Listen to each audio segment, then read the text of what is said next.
So as you guys know, Fatal Fury City of the Wolves Season 2 is around the corner, and I got early access to the first DLC character for Season 2, Jae Hoon.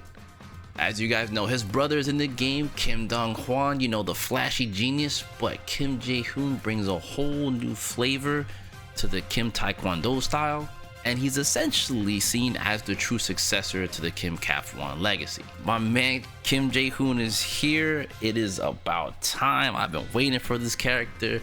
Now, before I get into this early access review, you guys, don't forget to hit that like button and hit the notification bell to stay up to date with anything and everything going on with this channel. Let's get right to it and let's talk about Jae Hoon, the first DLC character for City of the Wolves Season 2.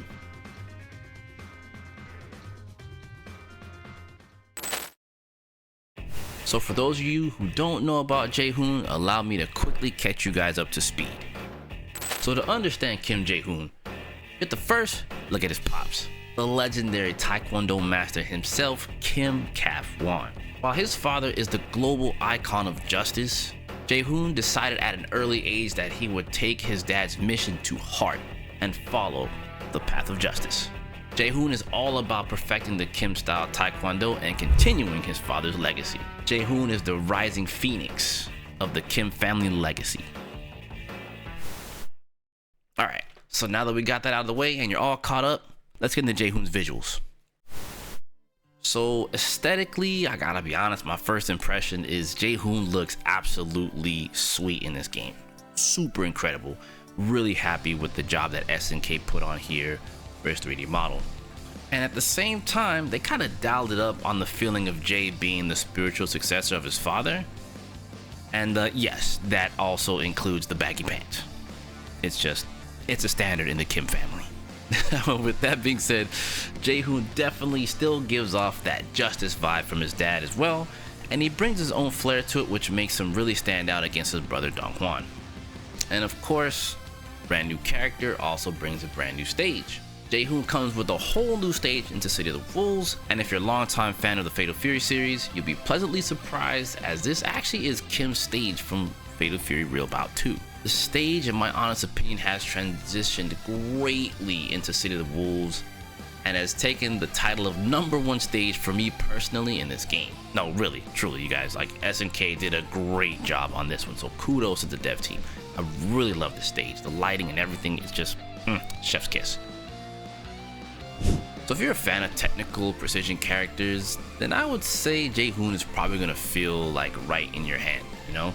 In City of the Wolves, Jae feels to me like a good mixture of Mark of the Wolves Jae and his father Kim, which in my opinion is a great thing as someone that has played a ton of Kim in previous games such as King of Fighters. So I want to take a brief moment and quickly talk about Jae's archetype. I think Jae Hoon's actually a really tricky rushdown character, to be honest with you. He's got a lot of neat things going for him in his kit.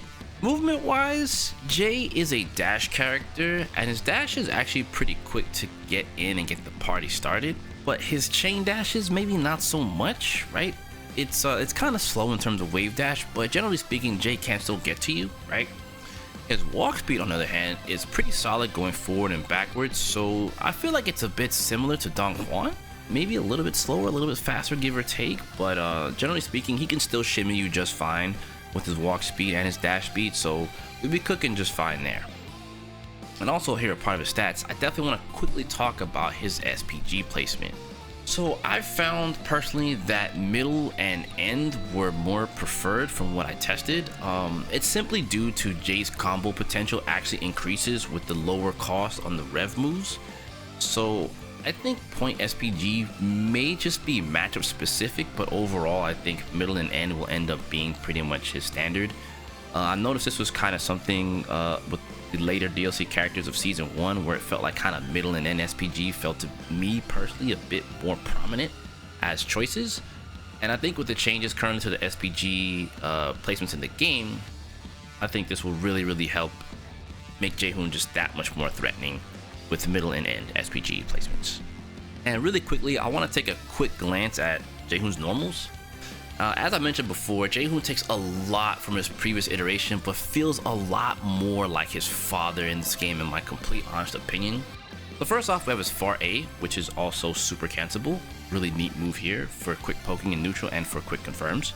We have a good long range poke with his Far C, very similar to Kim's.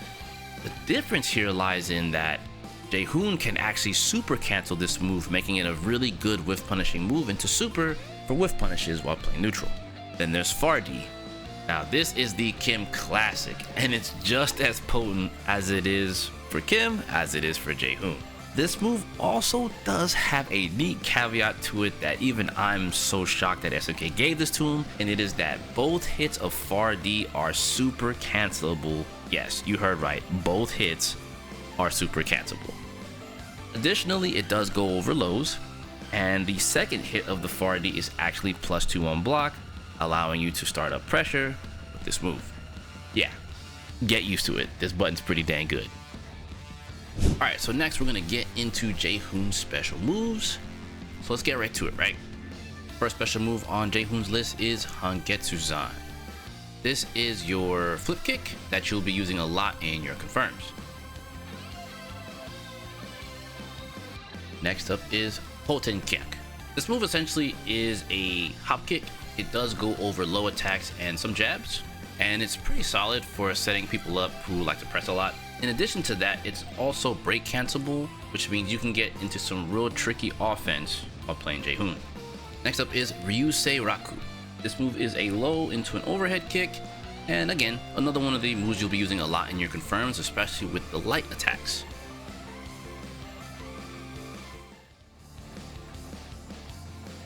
Alright, next up on his list is Shakatsu.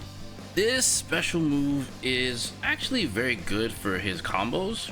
It's also extremely good for pressure as well. It does sport a guard point, which is actually really unique, so you can stop people from pressing buttons against you while using this move. Additionally, if you hold down the heavy or the rev version of this special move, you can cancel it by pressing the feint button. You do still get the guard point property, and you are able to cancel out with after the guard point, and does open up some interesting opportunities while playing as Jae Hoon while doing offense. Next up is Hyunzan. This is your flash kick. You will be using this quite a bit for anti-air, especially if you know how to hold charge while playing Jae Hoon. It's also a big part of his combo game, and most importantly, much like a lot of the other anti-airs in this game, you can break cancel this move in order to dish out more damage while anti-airing. Additionally, it also has a follow-up that does slam the opponent to the ground when you press down and kick. Next up is Hishokak, which is your dive kick. There's not much to say about this move other than it's a dive kick. Well, okay, maybe I lied a little bit. It's not just a regular dive kick. It actually has follow-ups attached to it as well. The first follow-up is Earth Flash, where you follow up with forward and light kick, which is a low slide. Can also be used to frame trap your opponents while doing pressure. And the second follow-up is Phoenix Strike with forward and heavy kick. It's a mid, but it's not so much great on offense when using it during pressure. It's more of a combo tool as far as I can tell, but that doesn't mean you can't use it for pressure. Just preferred use, I think, is for combos. Now, of course, after the special moves, I want to get into quickly his feint options. So his forward feint is his fake Shakatsu. Same with his down feint. It also is forward advancing. It does actually let him move forward while using this option. And my personal favorite is actually his neutral feint, which is fake Hangetsuzan. I think fake Hangetsuzan definitely opens up a lot more doors for trickery while playing as Jae Hoon. Next up, we have his Rev Blow on the ground and his Rev Blow in the air. Next up, we got his supers, Hyoku Hitenkyak. This super is essentially a launch kick that does allow for follow-ups in the mid-screen, but is best in corner. Yeah, the redline version of this super is essentially just a full-on animation. Nothing you can really do out of it. You can't really do any kind of follow-ups. It just kind of knocks down. Not a bad super, but not something you'll be using very often while playing as Jae Hoon. As for his second super, Ookek, is a rush super that essentially takes you to the corner, and I think is actually one of his better supers. The super also sports invincibility, so you'll definitely be using it on defense, or you're just looking for a different reversal option. Not a bad choice. The redline version of the super is just more of the same, just with a little bit more damage. And lastly, we have his hidden gear. Standard across the entire roster of Fatal Fury, this is still your high damage super to end your confirms and refund your rev gauge, one that's revved up a little too high. Yeah, my personal quick thoughts on his hidden gear, I feel like you really won't be using the super nearly as much as his level 1 supers, as I think that they offer a lot more utility. While this is still really good to cash out your damage, I just think that you'll end up using the other two just way more. Trust me, you guys, trust me. Next section of this video is going to be combo demonstrations. I want you guys to get an idea of Jae Hoon's combo potential in the game. Just kick back and enjoy some of these quick combos here.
Alright, so we're creeping up here at the end of the video, and I want to give you guys my final thoughts on Jae Hoon.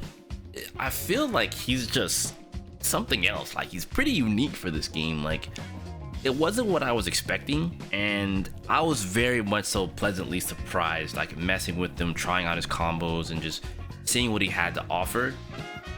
I think he's just gonna be a really strong contender in Season 2's meta. I won't get too crazy on it, but I have a sneaking suspicion he's gonna be really strong down the line. Additionally, a big reason why I say that is because I feel like his damage is very consistent, and I feel like his trickery is gonna be something that I think a lot of people are gonna be pleasantly surprised to deal with when everyone gets their hands on him, right? So with all that being said, you guys, whether you're a legacy fan of old school Fatal Fury games with Kim Kafwan or fans of Mark of the Wolves, hey, listen, let me tell you, Jae Hoon, the Rising Phoenix, it might just be for you in City of the Wolves. Alright, you guys, want to give a quick special shout out to SNK. Thank you guys so much once again, as per usual, allowing me to cover DLC characters early and give you guys this sneak peek of Kim Jae Hoon. Thank you guys so much, SNK. And as per usual, you guys, thank you so much for watching, and I'll catch you guys in the next one. Peace.